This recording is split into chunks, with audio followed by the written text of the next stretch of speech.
text for this afternoon is on Mark 11, verses 1 to 11. So, Mark 11, verses 1 to 11. Akong i-request ang tanan to stand as we read the Word of God.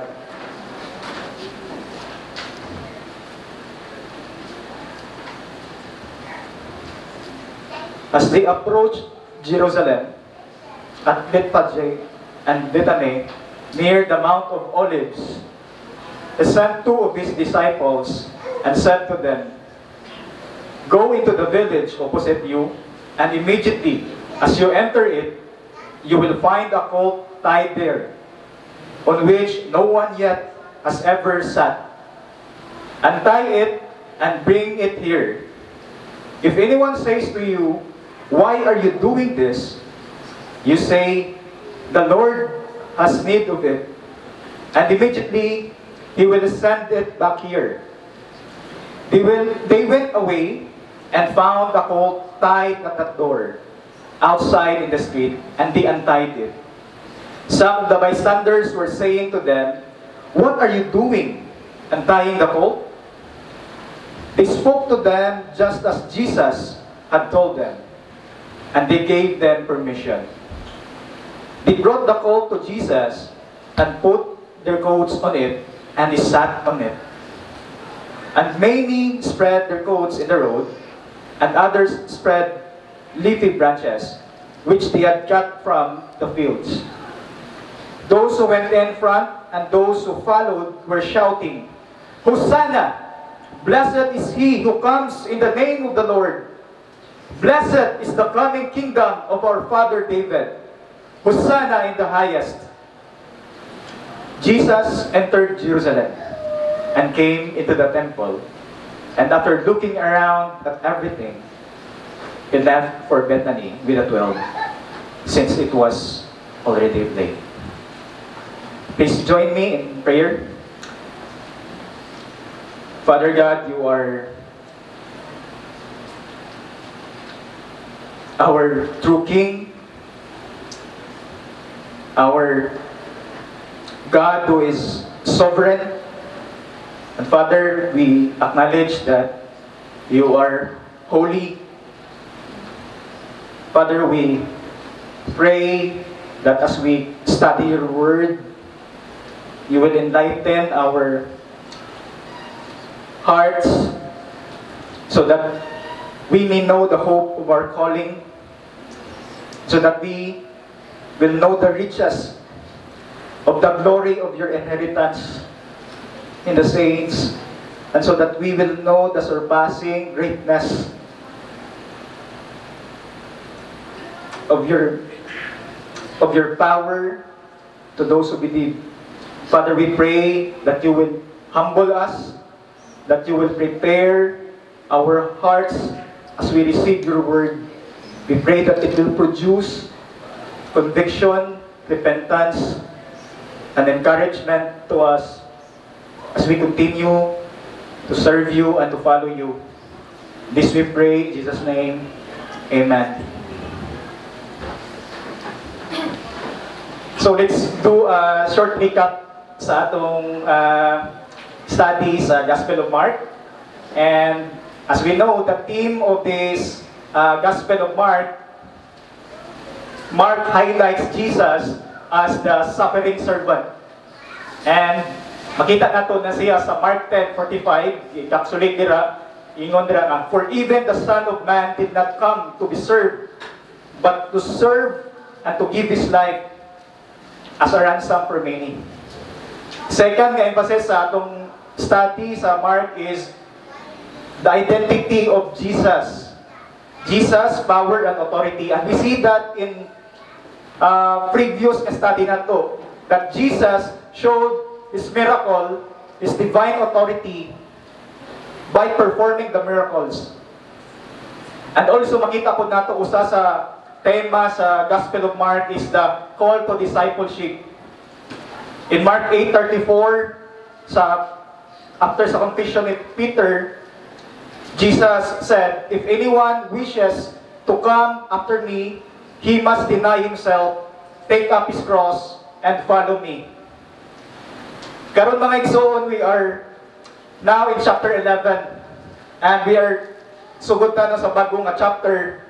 But dili na ni siya bagong nga chapter. We are also in a new section sa atong study sa gospel narrative sa Mark. And ang atong study karon, this is a significant event sa life ni Jesus because naata karon sa tiilan sa climax. We are approaching the climax. The peak of it is the cross and the resurrection. And we are at the final days of Jesus. His last 7 days. And this prepares us as we approach this text with careful attention, knowing that this is the very Word of God.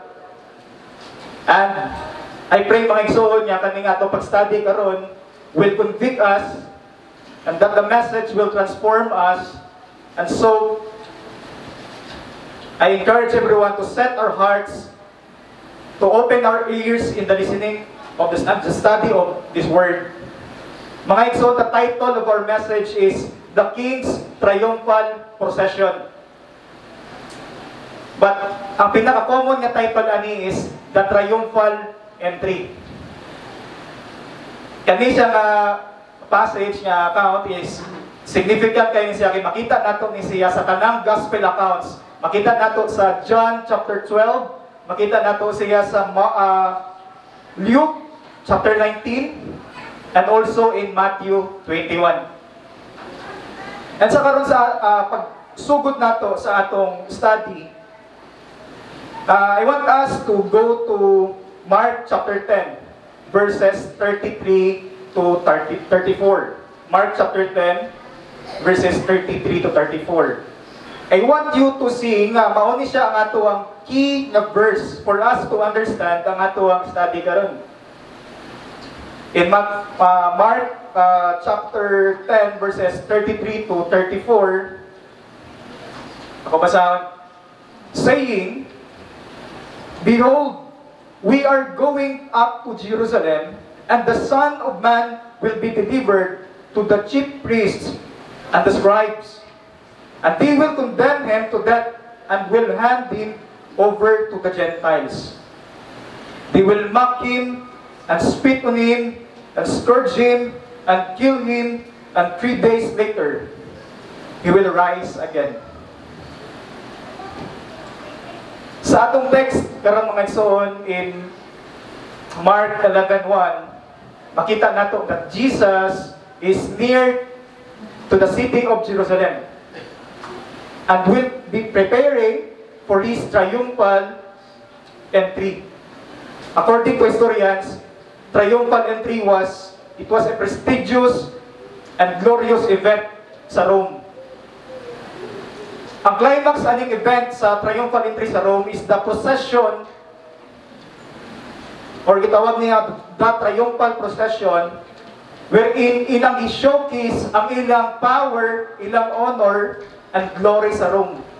Makita na if nakakita mong salita sa mga gladiators, Ibaro ka na ang general, and he's wearing a purple or a gold robe, crowned with gold, parading in procession sa Rome, wherein daghan kayo mga crowds gather, so that everyone will see ang ilang power, ang power sa military, to showcase their strength. And so, sa atong study karon, makita nato nga as we compare sa triumphal entry ni Jesus, layo kaayo siya. Wala ta kakita diri si Jesus, wala ni suot crown of gold, wa siya ni suot robe nga nindot kaayo, wala ta kita kabayo or chariots kung asa siya nga gipakita gid ang iyang power. But Jesus was riding on a donkey, on a colt. And in fact, kaning colt, wala pa siya gani malingkuran. Wala pa saddle. And so, makita agad nato mga igsoon nga, if we just imagine sa unang time, when Jesus enters Jerusalem, siguro daghan mga Roman soldiers nga nakakita ato nga time, siguro nangatawa lang sila, unsa man ni? If we compare this to the triumphal entry sa Romans, unsa man ni siguro nakatawa sila. But ang pagsulod ni Jesus sa Jerusalem, dili ni para sa mga Romans, but para sa mga Israelites. At para sa mga Israelites, when Jesus entered Jerusalem, para nila mauni pinaka-anticipated event, kay they know that this is the arrival of the long-awaited King.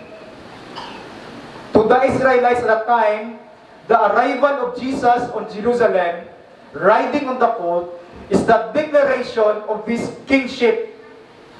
That Jesus is the royal King, the promised Messiah, nagingon dila sa 2 Samuel chapter 7, who will deliver them and He will establish to them an eternal kingdom. So sa atong pag-study karon mga igsoon, every event and every details nga may tabo diri sa triumphal entry has an exact fulfillment sa prophecy ni Jesus sa Zechariah 9 verse 9. Tanawon nga to mga igsoon, si Jesus murag ni atubang siya sa amin nga every kuha niya is a replica kung unsay nahitabo, kung unsay yang gibuhat sa kanila time, replica sa gi-prophesy during sa Zechariah 9:9. And they want us to go to Zechariah 9:9 and read kaning nindot kay nga passage. So Zechariah 9, if naamo sa Matthew, duha ka book, atras na mo, makita nila ng Zechariah. So Zechariah 9:9.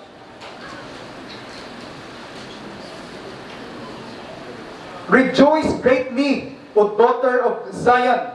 Shout in triumph, O daughter of Jerusalem. Behold, your king is coming to you. He is just and endowed with salvation, humble and mounted on a donkey, even on a colt, and the foal of a donkey. Makita nato diri mga igsoon, si Jesus nisod siya sa Jerusalem. Makita nato nag-mention diri sa Zechariah 9, shout in triumph, O daughter of Jerusalem. People were shouting, Hosanna! Blessed is He who comes in the name of the Lord. Hosanna in the highest. Makita po nato diri that Jesus is endowed with salvation, and He brings salvation. He brings peace as He comes to Jerusalem. He is humble. Makita nato, wala siya nisakay kabayo or any chariots, but He nisakay siya sa colt nor a donkey. He rode in a colt that has never been ridden, wala pa nisakay. And kani is a young donkey, no? A young colt. So, going back sa Mark 11, makita nato nga ang tension or the arising conflict ani, ngay plot ani, sa ato text is that ang mga Israelites wanted a king that is based on their own expectations. In other words, they created a king, they created a Messiah based on their own desire. When they saw that Jesus didn't do what they expected to do, they all abandoned Him. Tanan sila nangawala. Mga igsoon, ang atong main point karon, and I want us to remember kani atong main point sa atong pag-study karon is Jesus is the sovereign, humble, and righteous King who triumphantly conquered the power of sin in our hearts. And here's the proving question we need to ask as we study this. What kind of king do you desire in your heart? Mga igsoon, as we study this, I want us also to understand that as Jesus, padulong si Jesus sa Jerusalem, Jesus set his heart on the cross. 3 times niya gipredict unsay mahitabo niya sa Jerusalem. Mark 10 verse 32 gingon dira, Jesus was going ahead of his disciples. In Luke 9 makita ko nato diha that Jesus set his face towards Jerusalem. Jesus had set his face to the cross. And there's no turning back. Wa tay makita nga ningon si Jesus nga ayaw na sa ko, balik sa ko sa Galilee. But Jesus was determined to go to the cross. Reflection sa ato mga igsoon. We see mga igsoon that Jesus is not just sovereign. I believe as he had set his face towards Jerusalem, he is ready to die. Because we know that Jesus loves sacrificially those who are his own. And he is the Passover lamb who will take away the sins of the many. His entry to Jerusalem signifies that he is the sacrificial lamb. And we know that this event happened in the beginning of the Passover week. We see here that Jesus prepares himself as a sacrifice for our sins on the cross. And he comes as a king, not as a victim, but a victorious king, because 3 days after his death, Jesus rise from the grave. Muna mga igsoon, encouragement sa ato as we read this Hebrews 12 verse 2, fixing our eyes on Jesus, the pioneer and perfecter of faith, for the joy set before him. He endured the cross, scorning its shame, and sat down at the right hand of the throne of God. So for our first main point, mga igsoon, starting at verse 1 in Mark 11, ang atong first main point is, akong i-entitle nga, the detailed preparation of the king. The detailed preparation of the king. And this is from verses 1 to 6 sa Mark 11. So as we begin with verse 1, as they approached in Jerusalem at Bethphage and Bethany, near the Mount of Olives. So muna ang location kung asa sila karon. And ingon sa mga scholars, kining Mount of Olives is 2,600 feet above sea level. And when you are at the peak of that mountain, you will see the panoramic view of Jerusalem, the city, the royal city. And so, makita nato diri dool sila sa Bethphage and Bethany. Most likely diri si Jesus nag-stay during sa Passover week. And so, we see here the detailed instructions sa ila. He sent 2 of his disciples, na wala kay bawo kinsa ni nga mga disciples. And Jesus said to them, go into the village opposite you, and immediately as you enter it, you will find a colt tied there. So mga igsoon, ganong kung makapangutan nata as we ask questions sa atong text, no? Importante nga as we study the Word, we need to ask questions for us to engage our minds and our hearts in the study of the Word. So kung makapangutan na tanganong si Jesus, wala ningon nga, lakaw mo dito, pangita mo og kuan, pangita ikog sakyanan. Pero ang gihatag ni Jesus, na siya specific details nga gi-request ni Jesus. Go into the village opposite you. So meaning dili na sila pwede magpataka, pangita unsay or bisan asa sila mo adto, but naa sila specific location. Ang giingon diri, and immediately as you enter it, you will find a colt. So dili na to makita ang precision sa mga detalye nga gihatag ni Jesus, and makita po nato unsay sunod nga may tabo.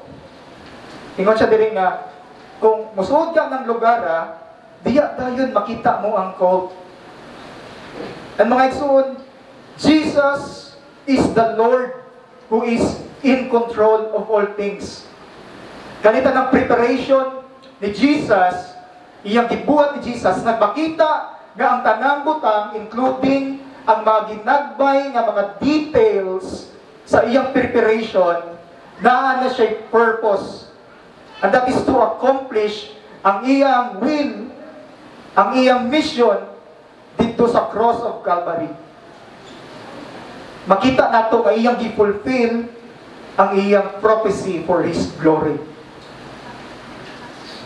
Sovereign ang Ginoo sa tanan, sa iyang pag-andam, even pa sa atong, makita nato, sa atong salvation.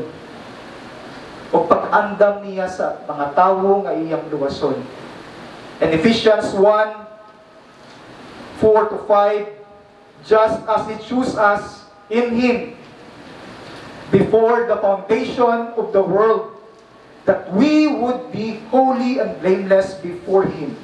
In love, He predestined us to adoption as sons through Jesus Christ to Himself, according to the kind intention of His will. So every details is planned by the Lord, by our sovereign Lord.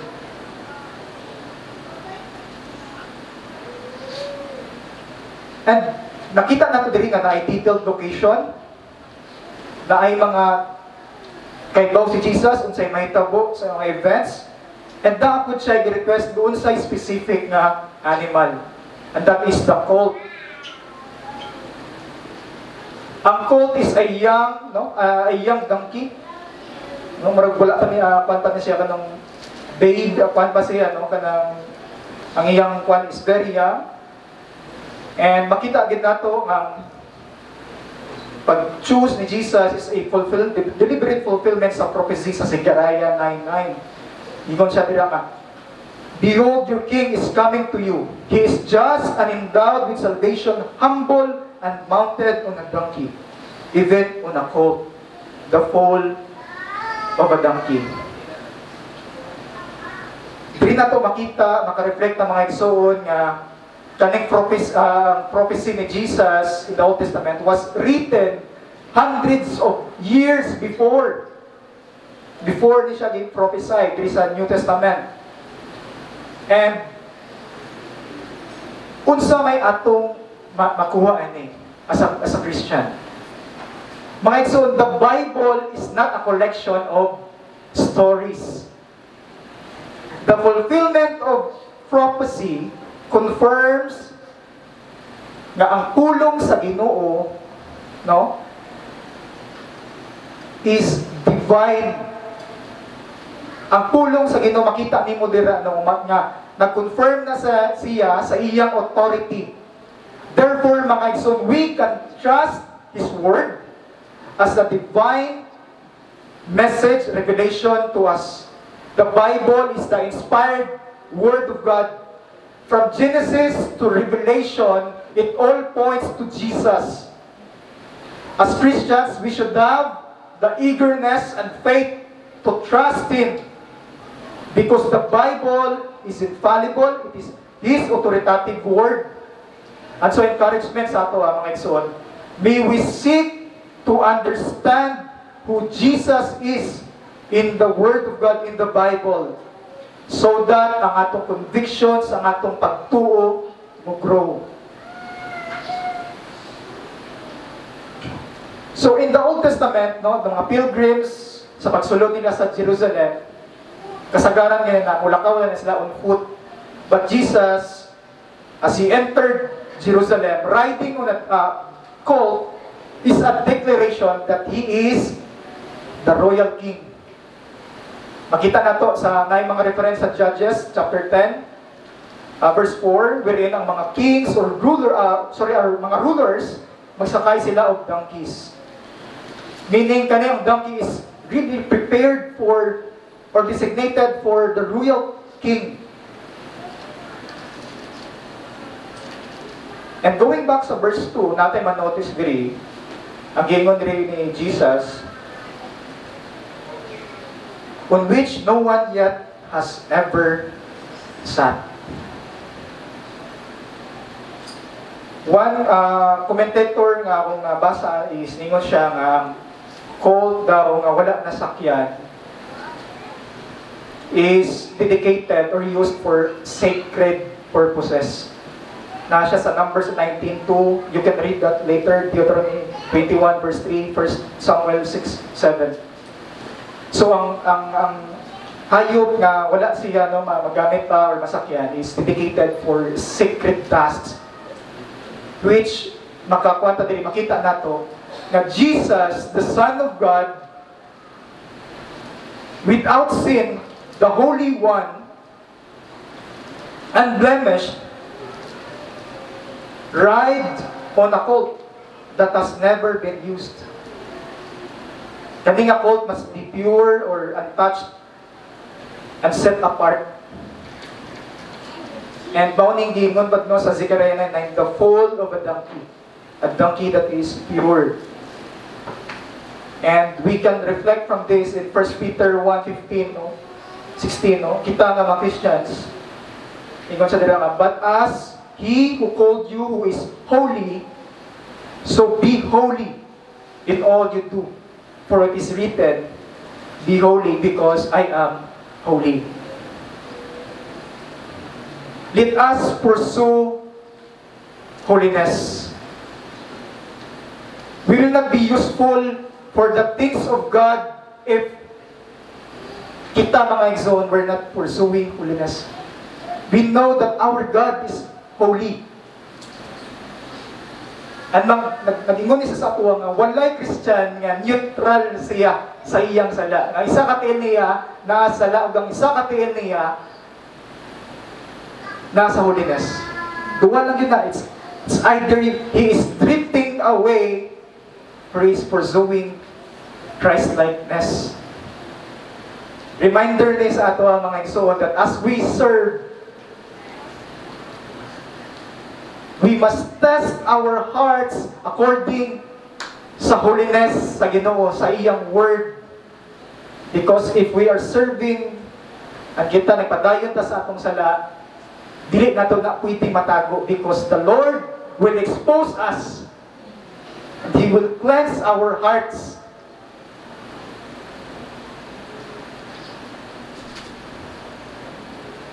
And so as we proceed with verse 3, if anyone says to you, why are you doing this? You say the Lord has need of it, and immediately He will send it back here. Kung ibutang ninyo inyong kagalingon, kung kamo ditong disciples, kamo ang gisugo, siguro makapangutan na kamo, sa man yung gisugo ni Jesus? Sa man iyang gisugo? Pero buwan mo kasabot nga nung ingani ang iyang gipabuhat. Murag, it doesn't make sense. And murag makapangutan na kung ganong iyang manino. And kani mga igsoon nag-remind sa tuwa that if we rely lang sa atong understanding, if mo rely ta sa atong mahibawaan, it's not enough. Because ang requirement sa Ginoo sa atoa is not that nga makahibaw ta sa tanan nga mahitabo or kahibaw ta anong ingani. We want to be in control of all things. Mao na ang atoang heart. But what God requires us is obedience, submission to Him. For He is the Lord, the Master, our curious. Perhaps you are in a situation nga makaingon ka, murag what nice sense ng imong situation. Perhaps you're in a situation nga nawalan ka o mahal sa kinabuhi, nawalan ka amigo, nagatubang ka og dako nga crisis no, sa imong trabaho, wa kay bawon sa imong buhat ka. Lord, unsa man ni Lord? Murag it doesn't make sense. Kung sa may gusto ni mo nga akong, sa may gusto na ni mo nga akong buhaton. Una gyud na itong buhaton mga igsoon is to understand who God is. That He is the God who possesses all knowledge and wisdom, and that we can trust Him, that He is sovereign, and that God doesn't require us that we understand every details sa atong kinabuhi.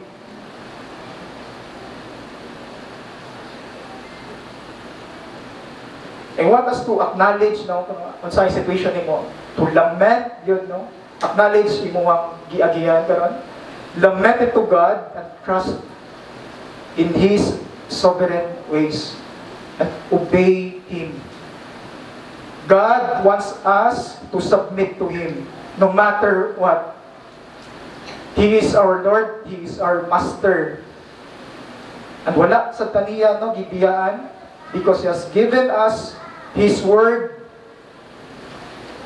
the Bible. He has given us His counsel through the Word. That is why in times of nata sa mga sitwasyon nga nag-struggle ta, ang una gid natong buhaton is mudagan gid tas Ginoo, mudagan tas iyang pulong, because diya nato, as we read the Word of God, our hearts will be exposed, ang atong sala na exposed, and it will produce conviction, repentance sa atoa. Second is, it's important for us to spend time in communion with God to protect us from any temptations. And He has given us the means of grace, the local church. Surround yourselves with godly people. Be accountable in the local church. Seek godly counsel. Ayaw isolate imong kaugalingon. And see, ato makita diri sa verses 4 to 6 in Mark 11. They went away and found a colt tied at the door outside in the street, and they untied it. Some of the bystanders were saying to them, "What are you doing untying the colt?" He spoke to them just as Jesus had told them, and they gave them permission. Makita nato mga iso that the disciples obeyed Jesus, and makita nato, no, nga kita nila, na witness nila kung unsa giingon ni Jesus, exactly mao gid nahitabo. And so we proceed now in our second main point, the response of the crowds in verses 7 to 8. In verse 7 to 8 we read, He brought the colt to Jesus and put their coats on it, and He sat on it. And many spread their coats in the road, and others spread leafy branches, which they had cut from the fields. Ang pag-spread sa coats, sa cloak, it recalls sa unang time when King Jehu was proclaimed as kings. Nasa sa 2 Kings 9:12-13. The spreading of the cloak when Jesus entered Jerusalem has a symbolic meaning. That Jesus is the Messianic King. Notice also in verse 11 that they brought the colt to Jesus, and they put their coats on it, and He sat on it. He sat on it. Kaya about ang mga igsoon, kani ang colt is a young donkey. It's a young donkey. Second, kaning colt is untamed. Third, no one has ever sat in this colt. Wapagid nakasakay ani. Now, I want you to imagine mga igsoon, imagine mo kagalingan na musakay ka sa colt na wala pa na tame, a young colt, and a colt nga wala pa gid siya kasulay, no, nga nakasakay niya. For sure, kani nga colt will resist. Basin dili siya mo stand, higda mo kuan lang siya, no. For sure, kaning colt, kung imo siyang sakyan, kapil siyang bukat. Since first time niya sa iyong buhaton, Iya kang sipaon. For sure mga igsoon, kung sakyan mo siya, mudagan ni siya, palayo, madlok, makuratan siya. And since kaninga po, untamed, he will not submit sa imong command. He will not submit sa imong order kung sa imong pabuhaton. I want you to imagine sa time ni Jesus, namos tapat niya, tanaw mo sa iyang pagsakay.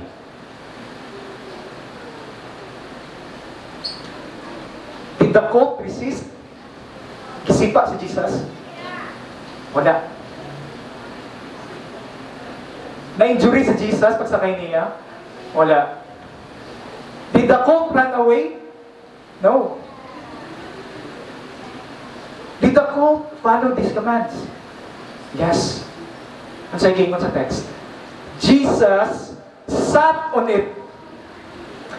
Jesus, the sovereign King, created all things in heaven and on earth, rides on the colt.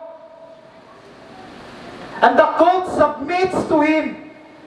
Submits to his command and his authority. This is a powerful demonstration of the divine authority of God. He rebukes the storms.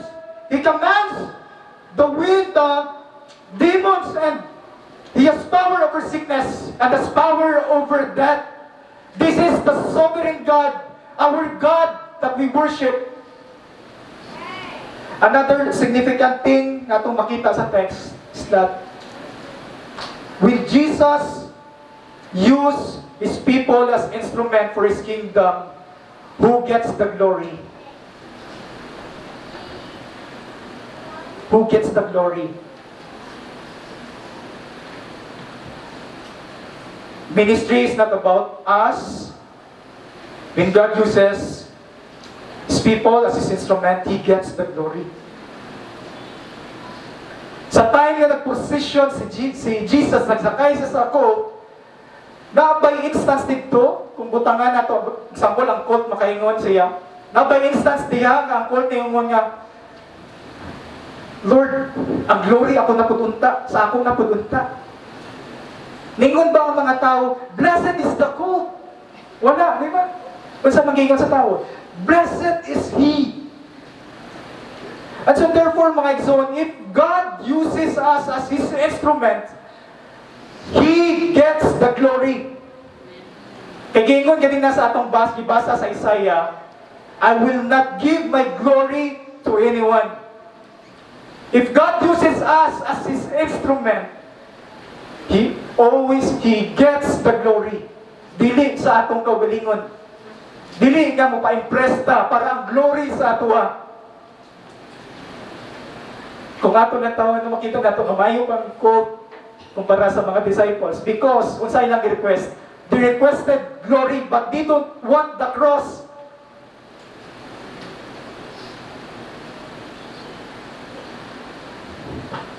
Reminder sa ato mga isuon na we have the capacity to fall in this kind of sin if we are in the ministry. We want to seek glory for ourselves. We want to exalt ourselves in a subtle way.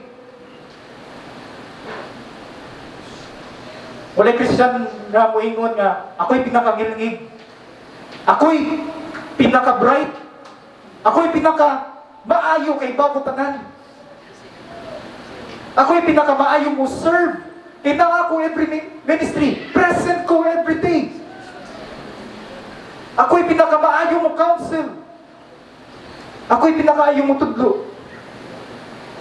Hinumdumi mga igsoon that we are all weak and sinners. We are sinners. We are sinners under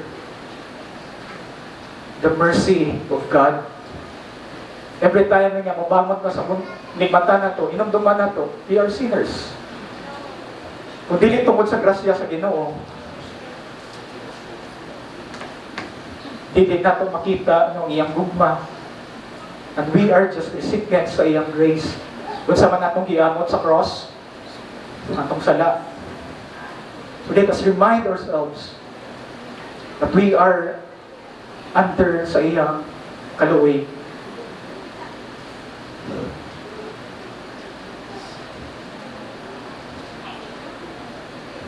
That one thing that we should boast, given ni Paul, we should only boast in the cross of Jesus. We should only boast in His cross. And now we proceed with verses 9 to 10, the proclamation to the King. The proclamation to the King. In verse 9, those who went in front and those who followed were shouting, Hosanna! Blessed is He who comes in the name of the Lord. Blessed is the coming kingdom of our father David. Hosanna in the highest. In verse 9, makita nato nga grabe ang crowds, no? Na yung mga crowds nga nag-welcome ni Jesus, na yung mga crowds nga ni patulong sa kuyog siguro ni Jesus, pasulod sa Jerusalem, na nag-abot sila, no?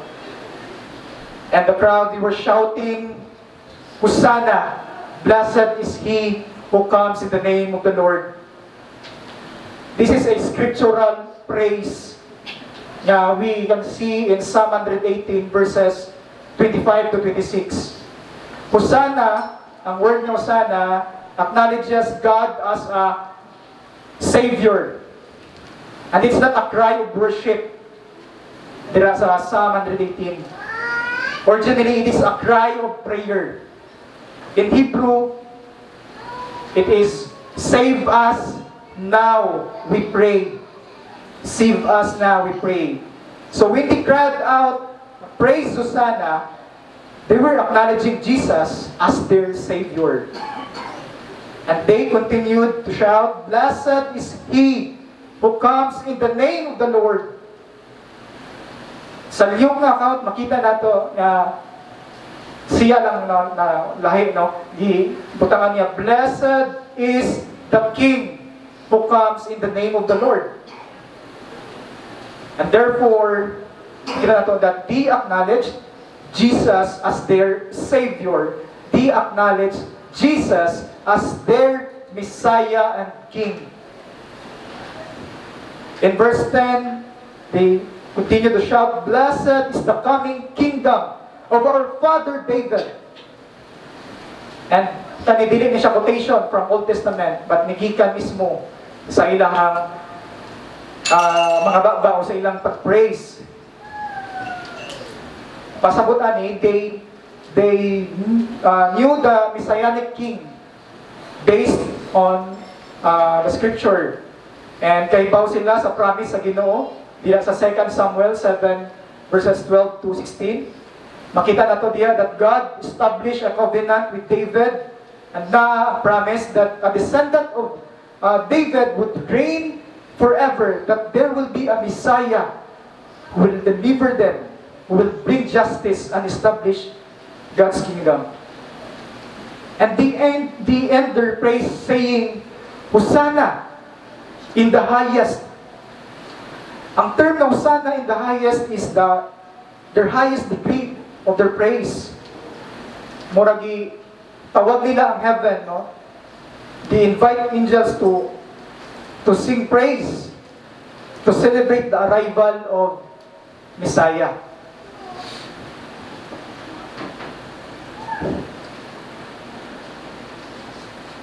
So they praised Jesus as their Savior. They praised Him as their King. And they praised Him with the highest degree of their praises. But what happened after verse 10? What happened after verse 10 in Mark 11? Makita pa ba nato ang Hosanna? Did they join Jesus to the temple? In fact, si Jesus, kuyog na lang niya ang mga disciples. Asa naman to ang mga praises? Asa naman to ilang mga syagit? Ganina tanaw na to is kung nakaka sa scene, if you imagine the scene, kung nakaka dito sa triumphal procession, grabe kayo yung joy. But behind that, if you are in the position of Jesus, it's a very dramatic, sad event in the life of Jesus.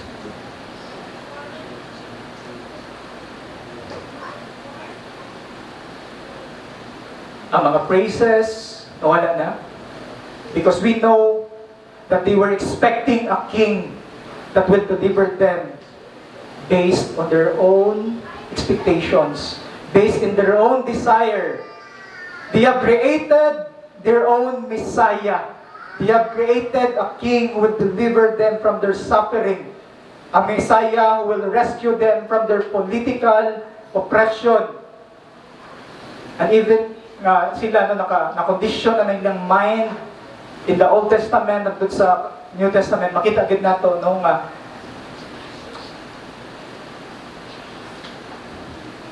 ang ilang pagsabot, they shouted Hosanna sa ilang baba, pero ilang kasing-kasing. They're not truly worshiping Jesus. They're not truly acknowledging Jesus as their Savior who will deliver them from their bondage of sin. And when they saw that Jesus was not able to do what they expected them to do, they all left and abandoned Him.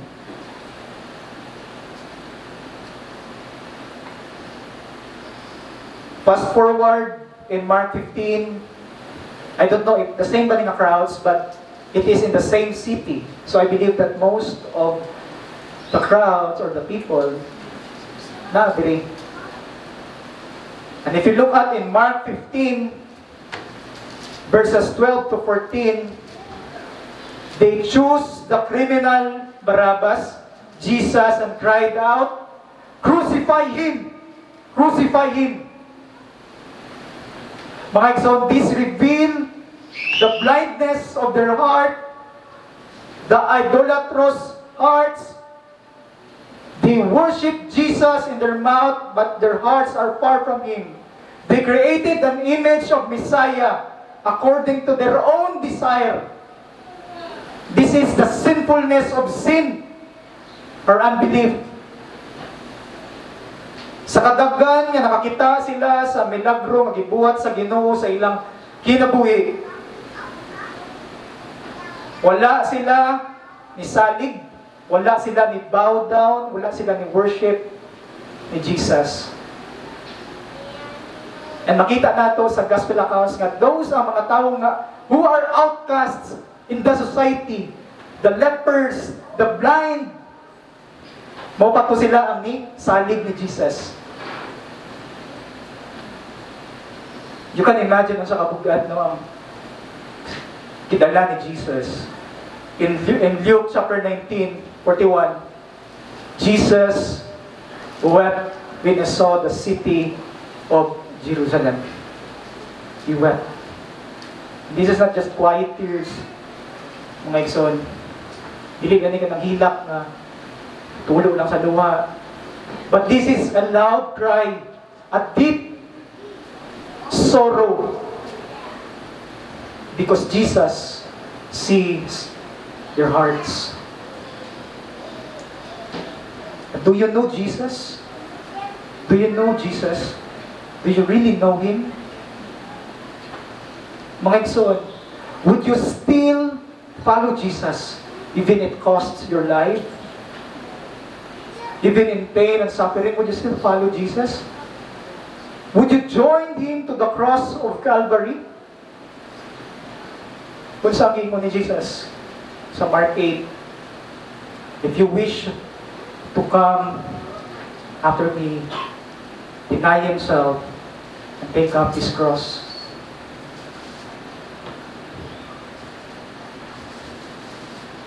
My son, if you follow Christ because you expect Him to solve all your problems, to take away all your pains and sufferings, if you follow Him just because you only want success in your life, then I am sure that you have created an image of your own Messiah, not the Jesus,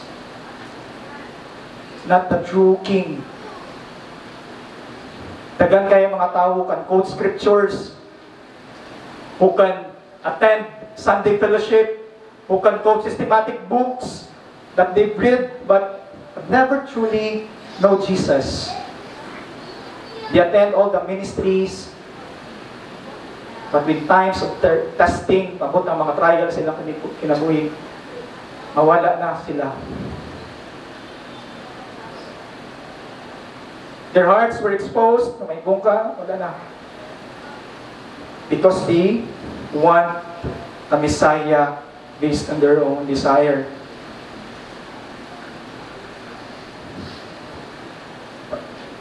Mga igsoon, we have great comfort sa gingon ni Jesus.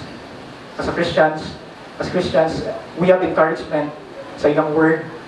In 2 Corinthians chapter 2:14, siya dira, but thanks be to God who in Christ always leads us in triumphal procession and through us spreads the fragrance of the knowledge of Him everywhere. Ang atong comfort, mga igsoon, as believers, that if we are united in Christ, He gives us the power to obey Him. He gives us the strength to follow Him. He has given us Holy Spirit. So that no matter what the sufferings will come, we endure it.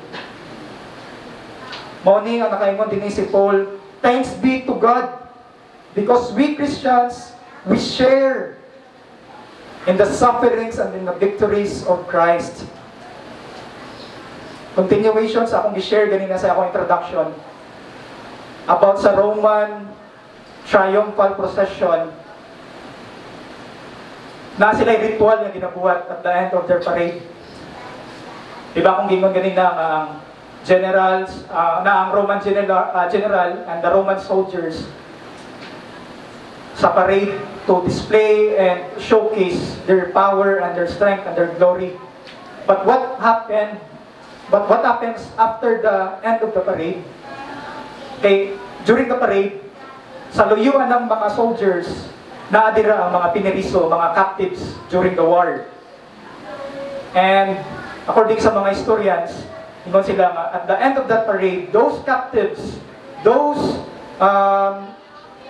mga prisoners, and kung saan ginabuhat sa ila, they are slaughtered, they are killed.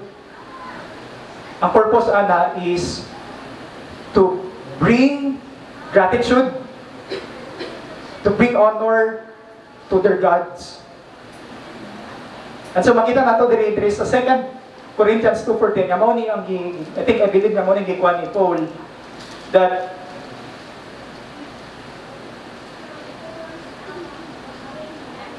kita nga naa ni Kristo, who in Christ always leads us in triumphal procession, and through us spreads the fragrance of the knowledge of Him everywhere. If ato sabton mga igsoon, those prisoners, murag kita. Because kita nga, we are enemies of Christ, and Christ, siya ang nag-conquer sa ato. He conquered the sin of our hearts, and He leads us in a triumphal procession. Ang beauty, mga igsoon, is that Christ became the sacrifice. Think, meditate, consider it, mga igsoon, ang gugma sa Ginoo. As we follow Him, we are not on our own. Jesus leads us in the triumphal procession. His life is the sacrifice. He is the life-giving King. He is not the life-taking King. The King who offers His life as a ransom, as a substitute for our sins, that those who believe in Him will receive forgiveness. And we are now in the closing verse 11. Jesus entered Jerusalem and came into the temple, and after looking around everything, He left for Bethany with the 12, since it was already late. Jesus, the King David, arrived in the city of David. Sa pag-abot niya sa Jerusalem, dito siya, no? Dito dahil siya ni-adto sa temple. Diretso dahil siya sa temple. And, mangutangan tayo, why did Jesus go to the temple? We know that Jerusalem was the central place of worship. They offer kanang sacrifice nila sa temple. And the symbol of God's presence na nila sa temple with His people. Ang iyang pagsunod sa temple signifies sa iyang authority and His purpose that He will going to restore through worship. Remember mga igsoon sa 2 Samuel 7, David, gi-express na David, no, ang iyang desire to build a house for the Lord. And God tells him that his son will build the temple. So Solomon constructed the temple in 1 Kings 5:8, and it became the central place of worship and the dwelling of God's presence. In 2 Kings 25, the temple was destroyed during the Babylon exile. In Ezra 3, chapter 3 to 6, after the return from the exile, the Jewish people rebuilt the temple under the leadership of Zerubbabel and Joshua, the high priest. Then the second temple was completed sa time ni Herod iyang i-renovate. Makita nato din mga igsoon ang unfolding no, sa fulfillment sa prophecy ni Christ that Jesus is the true and the ultimate temple. John 2 verses 19 to 21 says there, through His death and sacrifice on the cross, the new covenant was established for His people. And in 1 Corinthians chapter 3, 16 to 17, kita nga mga magtutuo, kita nga mga believers are the temple of God because the Holy Spirit dwells within us. And here sa atong text sa Mark 11, when Jesus looked around, Jesus sees everything. When He look around, He sees unsa ni kahugaw ng temple, ganay ang temple na gi-design sa Ginoo. Makita nato dira sa next week as we continue to study nga gi-cleanse ni Jesus ng temple. So mga igsoon, reflection sa tuwa, Jesus sees our hearts. He sees us. God is holy. Wala tayong matago sa mata sa Diyos. He sees every intention and desire sa atong kasing-kasing. He sees every sinful desires and motives. And if you are a Christian, Jesus exposes the sins of our hearts. He disciplines us. He sanctifies us through His Word and the Holy Spirit. Remember mga igsoon, si Jesus ang nag-build sa church. And our church is founded through His sacrifice. Reminders ato that as He sanctify us individually, He also sanctify us, His church. Because this is the holy, His holy bride. And He will cleanse and expose every sin that this church, so that ang glory sa iya, so that the church will pursue holiness and bring glory to His name. Lastly, mga igsoon, na pinatamaman, i-mention din ni sa last verse ni Mark that the time is already late. Si Mark, mahilig niya siya sa mga foreshadowing. The time is already late. Kung ato basahon is, murag, ano lang, unsa kayo pasabot ani? I think dahil ipasabot si Mark, ani, what happened in the succeeding verses, makita nato, dira ang answer. First ni Jesus ang fig tree. And it is symbolic act of His judgment sa Israel, particularly sa mga religious leaders. And those who continually reject Christ, and sila unta ng mga Jews, ng mga Israel, nakahibaw sila sa promise sa Ginoo. Sa tanan, no? Sa scripture, mga religious leaders, but makita ni mo nga walay tinuod nga repentance, walay bunga na makita sa ilang kinabuhi. Walay obedience. May mga parable is shared sa Jesus sa mga next chapters nga makita nato nga they reject the cornerstone, they kill nung sila ang nikuan sa cornerstone. And mga igsoon, if you are not a Christian and you hear this message, the time is already closing. Today is the day of salvation. Do not reject the message of the gospel, the message of salvation. Jesus Christ, the true King, the Savior, the humble King, and sovereign King, comes into this world as a sacrifice for our sin. That whoever trusts in Him, whoever believes in Him, in His atoning death and His sacrifice on the cross, will receive forgiveness and will be rescued from the wrath of God. Repent and believe in Jesus. Believe in Him today. Now that you have heard the fulfillment of Jesus' prophecy on the cross, His resurrection, His crucifixion, nakita na nato na, nahitabo na. And ang atong response niya is to worship Him as our King. To repent and believe Him because He comes to bring peace and salvation. Ang promise niya, mga igsoon, sa ato is that He will come again. Natin sa Revelation 19, that He will is riding sa horse and He will bring judgment. He comes as a conqueror. And if you are not in Christ,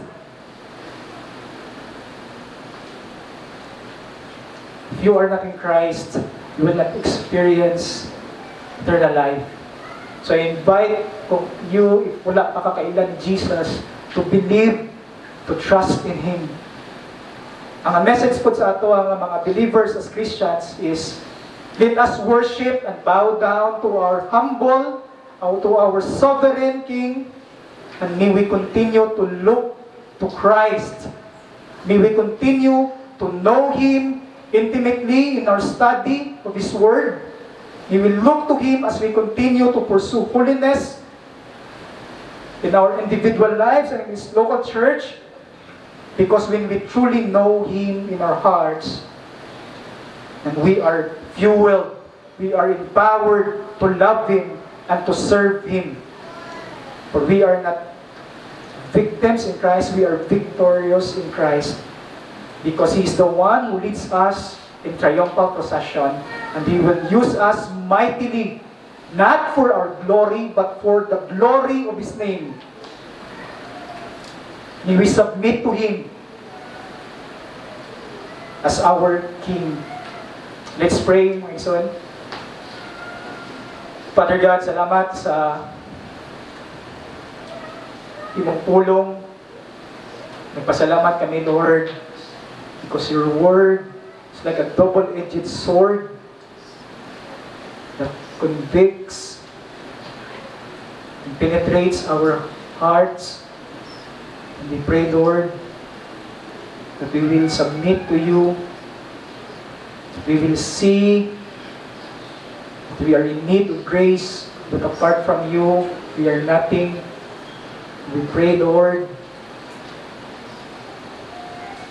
as you have brought us, as you have gathered us here in this local church, that we will continue to commit, to love one another, to encourage one another, to suffer for your glory, to serve you with all humility. We pray, O God, that we will continue to grow in your word. We will continue to submit to you, that we will desire a King who is humble, who is powerful, a King that leads us in a triumphal procession. We pray, O God, that as we wait for your second coming, we pray, Lord, that we find hope in you, Lord. Salamat kayo for this afternoon. Salamat, Lord, sa grasya nga imong gihatag sa amuha. This we pray in Jesus' name. Amen.